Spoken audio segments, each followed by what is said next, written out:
জীবন অনেকটা আয়নার মতো। আপনি যেভাবে নিজেকে সাজাবেন ঠিক তার প্রতিচ্ছবি আপনি দেখতে পাবেন। হ্যালো ভিউয়ার্স, আসসালামু আলাইকুম। কেমন আছেন সবাই? অনেকদিন পর নতুন একটি ভিডিও নিয়ে চলে আসলাম। কিছু ব্যস্ততার কারণে এতদিন ভিডিও দিতে পারিনি, কিন্তু চেষ্টা করব এখন থেকে রেগুলার ভিডিও দেওয়ার। তো আগের ভিডিওতে আমি আপনাদেরকে দেখিয়েছিলাম আমার একটি শখের খামার। সেটাতে আমি কোয়েল পাখি পালন করব এবং তার নিচে আছে হাঁস এবং কোয়েল পাখি একসাথে। এছাড়াও কিন্তু আমার ফার্ম মুরগির খামারও আছে, আপনাদেরকে দেখিয়েছি। আপনারা চাইলে সব ভিডিও দেখাবো। তো যাই হোক, সেদিন কিন্তু অল্প কিছু কোয়েল মুরগি আমি কিনেছিলাম, কিন্তু সেগুলো কেনার পর দেখি অনেক ডিম দিচ্ছে। তো ভাবলাম যেহেতু খামার করেছি সেহেতু একাধিক কোয়েল পাখি পালার সমস্যা নেই। তো যে কথা সেই কাজ।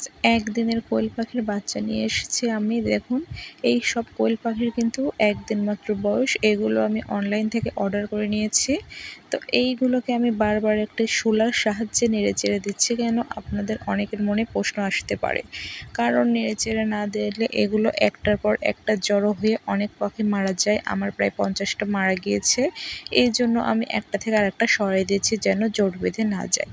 তো এই ছিল আজকের ভিডিওটি ভালো লাগলে লাইক, কমেন্ট এবং সাবস্ক্রাইব করে রাখবেন। আল্লাহ হাফেজ।